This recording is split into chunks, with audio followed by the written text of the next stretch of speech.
he's very rarely straight up bad. Like right now, there are some skills that he can steal that are decent. You have the Ball Lightning, you can have the Witch Doctor spells are in general the best. You should never get Death Ward though.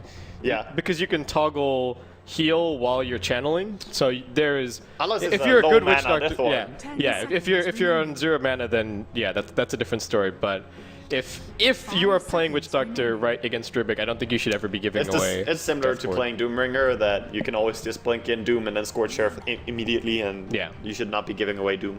Yeah, but you will still see it happen because people forget. Like even pro players are only human; they will forget things, especially small things like this. Yeah. Here they have a good justification for the Rubik pick, though. Going into Lina himself. It's a very good hero to have the telekinesis alongside, and Clockwork is pretty good as well. Having the cogs for telekinesis is nice. But Shadow Fiend against the Storm with Drow Ranger damage is really not an easy lane. Yeah. That's gonna be painful. Do you think there's any incentive for CDEC to try go aggressive here? They've got the Visage, they've got a decent aggressive tri-lane, and if they go for it, they can have somebody 1v1 the Clockwork, which isn't all that difficult. There's lots of heroes that they need to know deal with Clockwork 1v1. There's always some incentive to go aggressive tri-lane if you have... And you keep the supports away from your Storm. I think that's the other factor. Yeah. Well, if you have Visage and Witch Doctor, there's always incentive to go aggressive tri-lane because your supports are just superior at fighting compared to something like Rubik.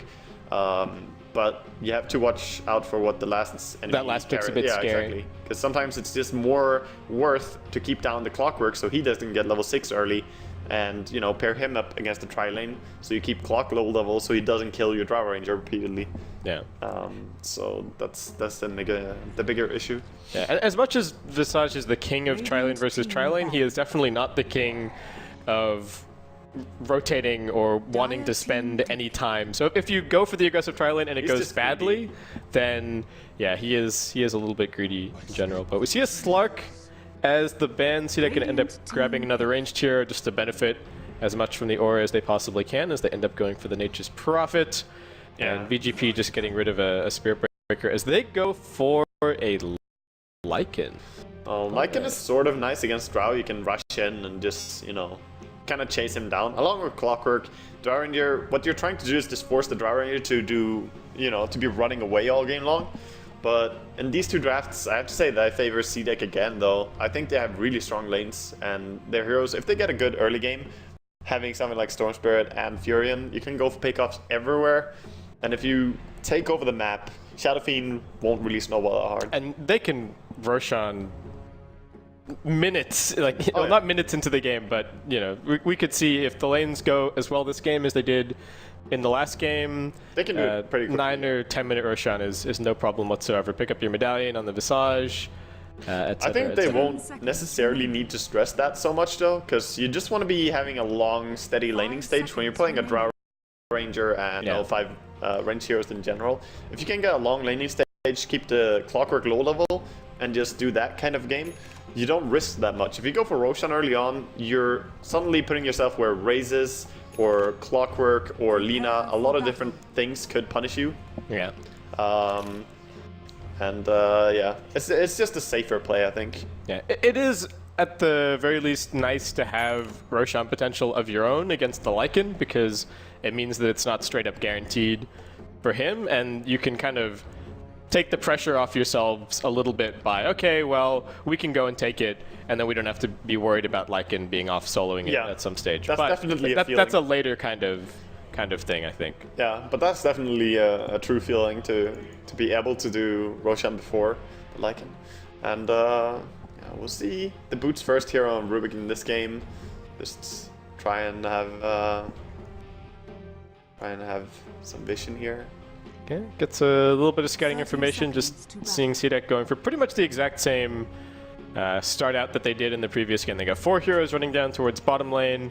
This time around it's going to be XZ on the Nature's Prophet making his way up towards top, and it looks like we could be seeing the aggressive tri-lane potentially here. I think Nature's Prophet is, we touched on it a little bit in the last game. One of the biggest things when you're running an aggressive tri-lane is sort of the assistance that can, or tri-lane versus tri-lane, is the assistance that can come in a little bit later on. But as I'm saying this, Nature's Prophet's already rotating down bot, so it looks like not gonna end up happening. XZ is just gonna be in the off lane. Yeah. Super quick introductions. We've got the bounty runes already picked up, going to the mid lanes at the moment. We've got XZ on your Nature's Prophet. We've got Cheeky on Storm, Q on Visage. We've got Garter handling the Witch Doctor, and Aggressive on the Drow Ranger. Meanwhile, over on VGP, we've got Lycan in the off lane being played by Lin at the moment. James on Lina.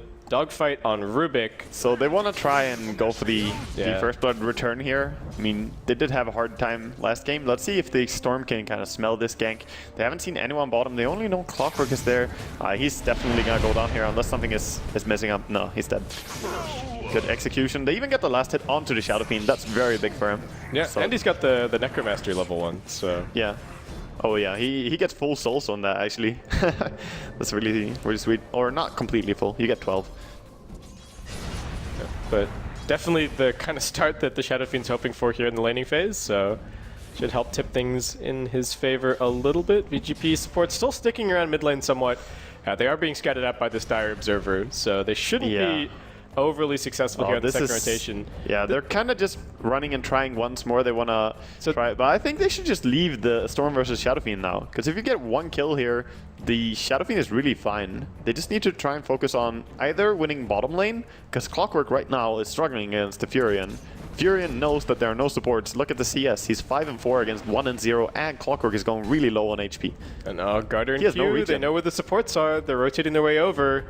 And the Rubik's being spotted. Dogfights, where are you going to go here? This is going to be space creation. He's got boots first, so... he can run away. He can run, actually. Yeah, he's going to be fine. Keep running. Okay, it looks like he's going to be sweet. Okay, so they didn't get the second gank, but they pulled the supports away from top lane, so...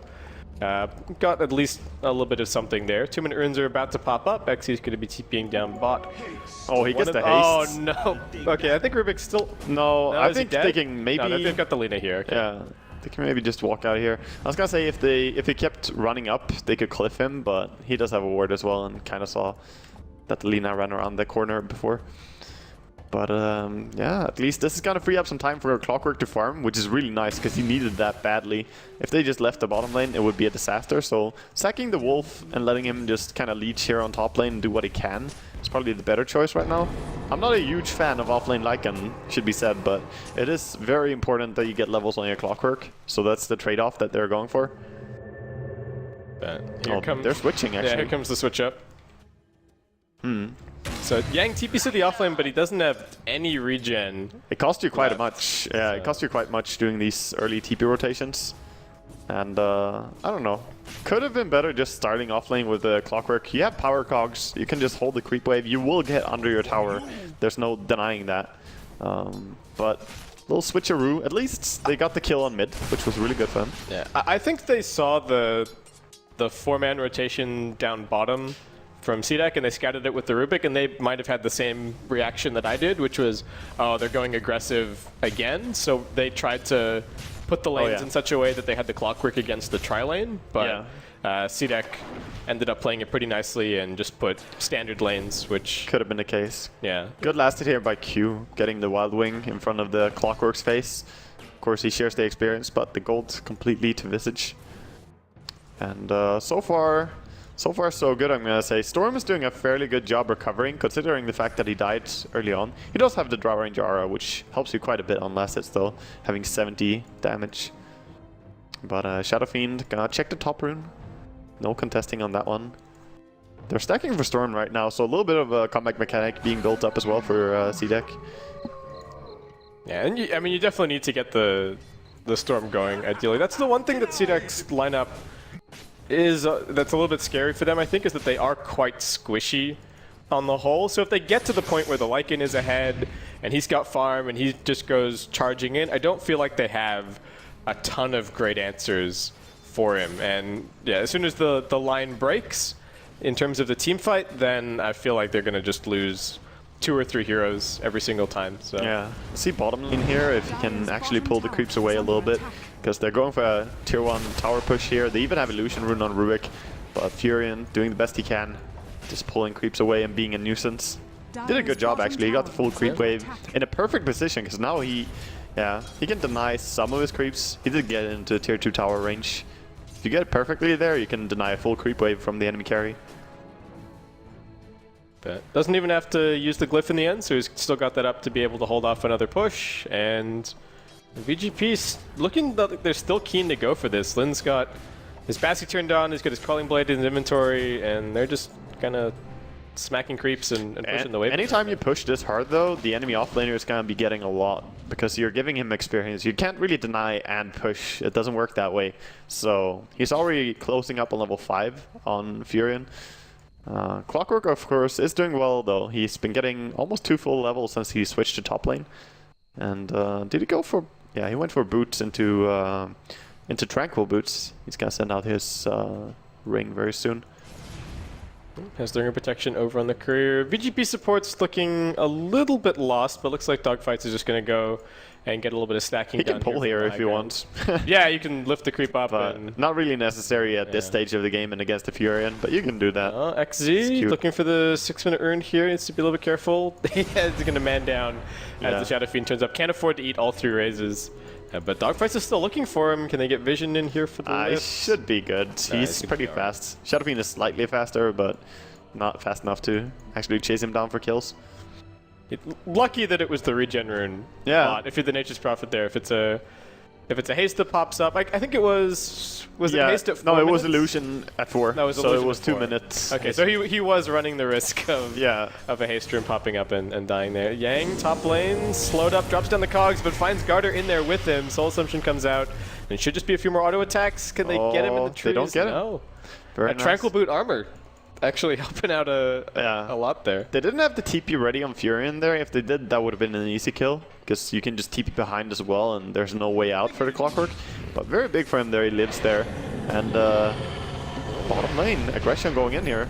And Lin gonna pop the ultimate, gonna pop a salve and just charging in on XZ. Looks like it is actually gonna be VGP picking up that kill. Shiki, a little bit of mana left in the tank, but gets the first crit. Oh, he's dead here if he gets the magic one off. Yeah.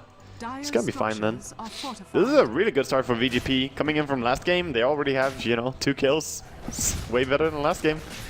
Yeah. They're going for the Vlad rush on Lycan. No big surprises there. Gonna be pushing bottom. They almost have mana boots now on Rubik as well, which is gonna be pretty key for sustaining pushes. And Clockwork, he's still working on his level 6. That's so crucial that he gets it. If you're VGP here, do you think when you rotate the Lycan into the jungle, do you farm the Lina or do you farm the Rubik? Do you want you farm the Rubik till you farm the Rubik until you have the mana boots, but then you want to have him off map, and Lina can just shove the creep wave with her spells later, because it's about efficiency, and Lina just farms so much faster. I think even if you want to blink dagger on Rubik really badly, you should be ganking. Oh, bottom. Shiki going aggressive alone against the Rubik here. He doesn't get the ball damage, doesn't get the auto attack off. He gets lifted. Shiki, one last auto attack to finish it. Oh, no stun. Gets it off. No stun from the Lina. TP threatened by the Nature's Prophet, but won't end up being necessary. That was a bit messy from both sides, I think. Top lane, jump in as well once again. Garter now in some trouble. Yang gonna eat some auto attacks. And the Treant's now soaking up the battery assault, so which is just fine. Bleeding a few kills there. Stormer gets the solo kill on bottom, and then they die top, being really aggressive as well. He did get his level 6 though, so always something. And dying as off lane is not always that punishing, but giving away a solo kill to the Storm, even against multiple heroes. I don't know why the Lina decided to use Q instead of stun. Like, I don't know. Maybe he doesn't like James, or James doesn't like dogfights. I don't know. There's some rivalry going on there between the supports. Anyway, so CDEC gonna take that kill and start applying some pressure into this tier 1 tower. They've got the precision aura maxed out, so doing some pretty good damage there. That's a very quick push, and no matter the Fate Bolt, they're still gaining this tower really quickly. Rubik is great at defending towers, and so is Clockwork, but that was just too much. The Fury and Treants help out so much. Tanking. Bottom. Nice little haste rune here, waiting for... I guess Visage is gonna snag that. Yeah, there's no other dire heroes even close, so it looks like he is. My time to shine. What can I get done? Where can I do the most good? Swiftly to the farm. He's gonna try and work on his level 6 here. He's almost got it.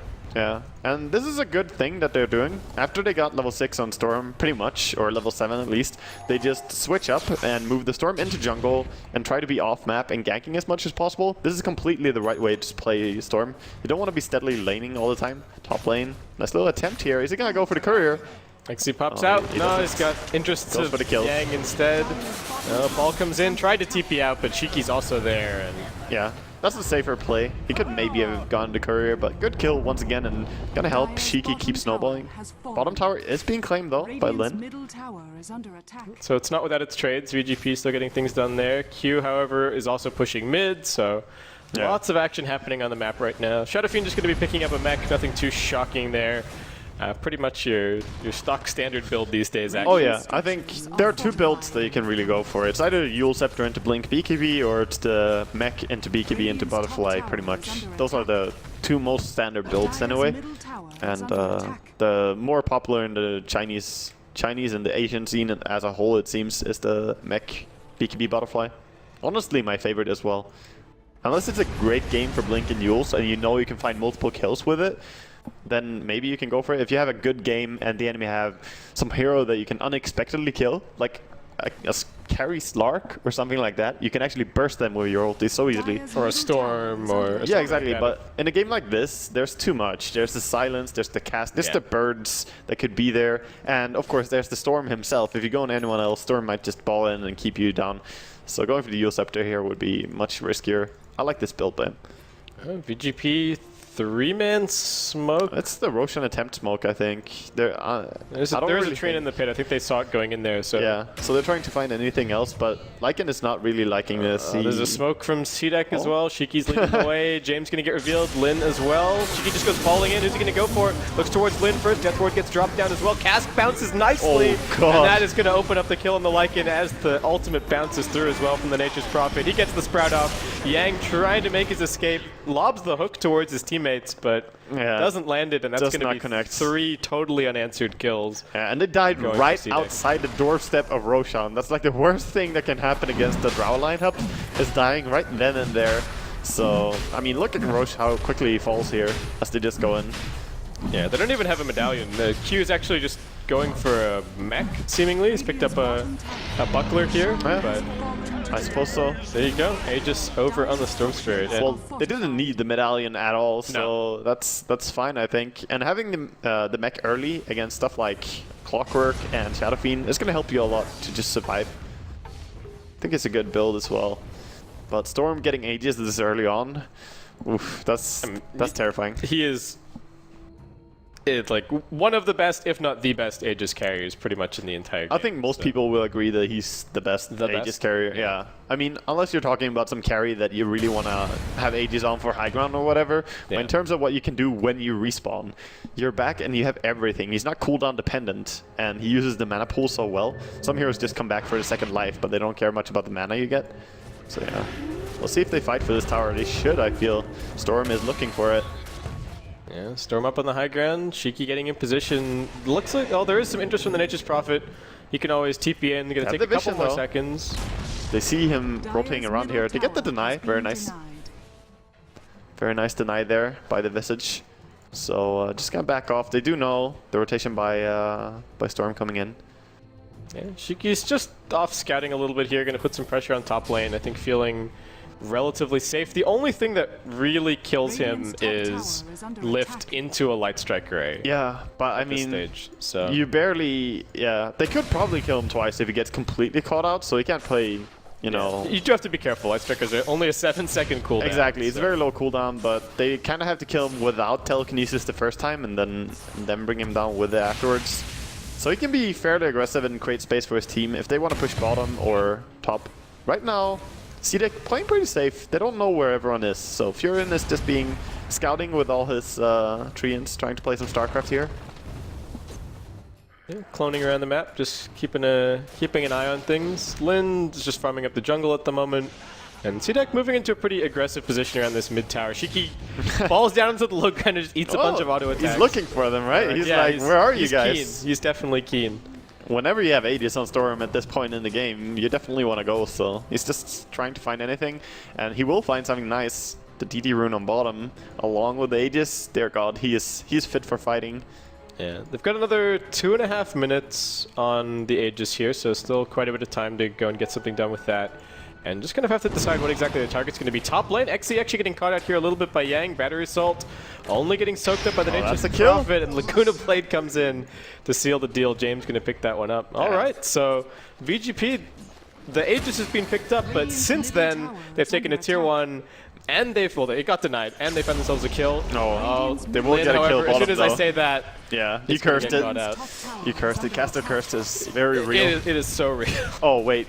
He popped the DD rune when he was in the jump. That's a very sad mistake that can happen on Storm. If you pop the DD when you're jumping as Storm, you don't get it. You have to wait until you actually land. Yeah. Before I started playing a lot of Storm games, I didn't know this, and I smashed my keyboard once for this. I'm like, why? Why is my damage not there? I think you can, however, pop the regen. I'm not 100% sure. I think you can pop the regen when you're in the jump, but not a DD or a haste. Yeah, I'll have to defer to you on this one. We have Blitz on site here somewhere, so we can just ask once him. He's around, we'll make sure to confirm all the Storm mechanics. I'm sure I'll just pretend it's the truth for now, but I'm pretty sure it is. So you can confirm or deny. Jungle Storm OP. Anyway, so CDEC gonna take that kill and pick up a tier 1. Start looking towards this tier 2 as well, doing some pretty good damage. Precision Aura on cooldown for the time being, but they're still cleaning this up really quickly. And they did change the familiars to not be semi-heroes in the same way, or the aura not to affect semi-heroes in the same way. Yeah. Oh, they're falling in. XLL, why did he walk up onto the high ground here? This is trouble. He's got the mech, opens up a little bit of space, but there is a Sprout XZ. Really nice TP position coming in there. And the cast bounces off the wolf and back on the dogfights, back onto the high ground. That was a cask with a vengeance, dude. It really wants that Rubik. Well, Storm is trying to use his Aegis now. He could just as well respawn here. He has his full team behind him. And that kill on Shadow Fiend, that's massive. 27 seconds, still dead. I mean, he's not here in time. They simply cannot fight. They don't have hook. There's no way to stop this. Cheeky falling in, gets the long range drag back onto Lin. Soul Assumption coming out. Cheeky does tank a Laguna Blade, taking quite a bit of damage here, but he wants to finish off dogfights. Is he going to be able to find him?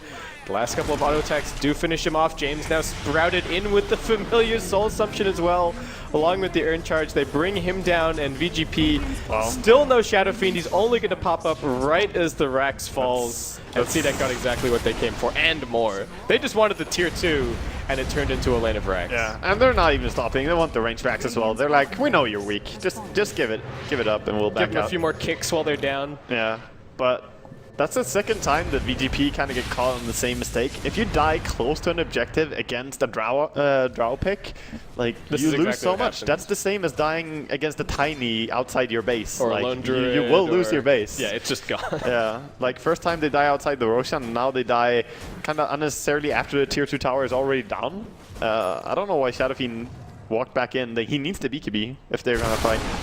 And that last little sequence is going to shift it from a pretty close game, around a 4K gold lead, around I think it's about a 3K experience lead, down to 7.5K experience and 12K net worth. The increased barracks gold is actually a pretty big factor there. Especially if you get barracks this early. I mean, later on, yeah, you don't really care much, but if you get an 18-minute Rax, it's so much gold for your team now. So yeah, definitely it plays in. And not to mention, they took the towers in succession as well. So really big for them. Let's see what VGP want to do here, because they're in a desperate pressed position. Bottom lane is going to push. They even draw it on the map like, guys, this is pushing. What are we doing? They're just going to try and claim one tower. But against the Storm, this is ever so dangerous. If CDEC decide that, hey, we're going to fight you, they could just go. But I think CDEC are fine waiting for the next Roshan right now. And just, you know, take mid tier 2 and don't force a fight until you get Roshan. Yeah, just gonna start coming in here.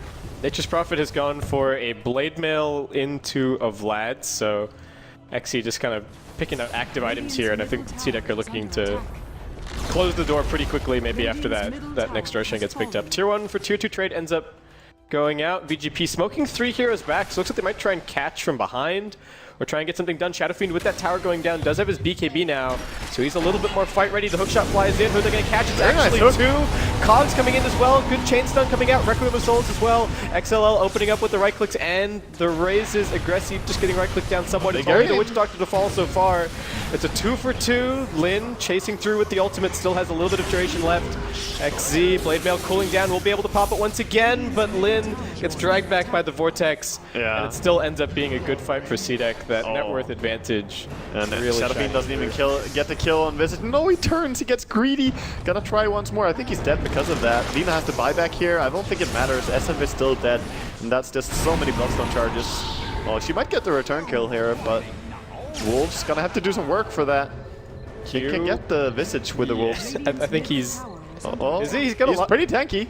He's still got these charges. He's losing the charges now. They're gonna start dealing a lot of damage next to auto He could attacks. just smoke, couldn't he? Yeah, if he wants to. If he really wants to live. He's fine. He knew all along. He's good. Yeah, there you go. Garter's here, gives him an urn, gives him a bit of a heal. Dogfight's gonna steal the ball lightning and goes zipping in. Oh, gets the lift, but they don't quite manage to get off the Light Strike Array. And poor James is gonna go down. Nope, not quite yet for the second time. Survives on like 5 HP, but force-stabbed into an urn. Garter picks up the kill. Yang's not done. The fight continues. Garter now trapped in the cogs, but Aggressive has returned. Yang's gonna try and TP out here. He gets punished pretty hard, and Rubik gonna be fine for now as he has the Bolt Lightning, gets out. But that was pretty much the perfect initiation for VGP. They got a hook onto 2, and the third one jumped in as well. The Storm joined the inside the cog. Lina comes in, and Shadowfiend comes in at the same time, dealing so much damage. But I don't know. They're just so far behind in items that even with perfect initiation, it's so hard to win that fight. Yeah, I feel like it was a really smart play to go forward with the early smoke back and trying to find that perfect angle into the fight, but unfortunately just the situation that they're in after how bottom lane went ends up really costing them. So CDEC just going to march up onto the high ground, do a little bit of damage here to the range racks. I mean, they could just wait for Roshan right now. If they want to play, like 20 seconds. Yeah, if they want to play fully disciplined, they could back out. But I think they're strong enough to force as well. It's up to CDEC. But I think if they just back off, there's no real way that VGP can turn this game. So the 100% like safe route should be backing, and let's see if that's. It doesn't even that's what they're gonna do. They've got a lot of unspent gold as well, so that's new items. Coming up with only a couple of minutes of farm. So yeah, you can have the BKB on Drow very soon. That's the biggest thing, Yeah, I think you definitely just back up, farm a little bit more, maybe finish another item on each of your cores, grab the Roshan, and then just pretty much go end the game. I mean, they've got a pipe now over on the Visage as well, so it's just so tough if you're VGP. And they know, they realize that if they give away this Roshan, VGP have no smoke. Just over. They have to walk there and kind of stand around, but then bottom lane is going to shove, and CDEC are in no rush. They can even send a Fury and split push if they want. Or the Familiars, or they can pop Precision Aura. Like, mid is exposed. Yeah, they can just go and take the range racks mid, and if they go to defend, they take the Roshan. So this is a terrible spot to be in as VGP. And yeah, they're kind of just facing reality now that they have to go back, but if they do, I mean, how are they gonna defend against Aegis? It's not happening, so this is a tough spot. They do have good vision here though. Good vision on with the Wolves trying to scout around, but yeah, we see a smoke actually from CDEC. Yeah, they see pretty much everything on the map right now. They have some really good wards going out. And just going to start running straight over towards mid lane. They're pinging over on the Lycan. A bunch more pings going out bottom lane as well. So they're going to shift course. Shiki leading the way. He's got 14 Bloodstone charges, so pretty quick respawn for him if he doesn't end up going down. Really aggressive zip. Mech gets popped super early by XLL, and he's still just going to be focused down here. Can he get off the BKB? He is able to do so, but the Death Ward is going to finish him off. Garter getting stunned up with Q, trapped inside the cogs. Goonblade comes in, but they're both still alive here. Xe just not dying. Everything.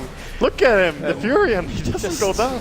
He just stands and hits. Oh my god. That's game. There's actually no recovery from that. They tried one last time, but Furion immediately being healed up for full. He can even go base and TP back again.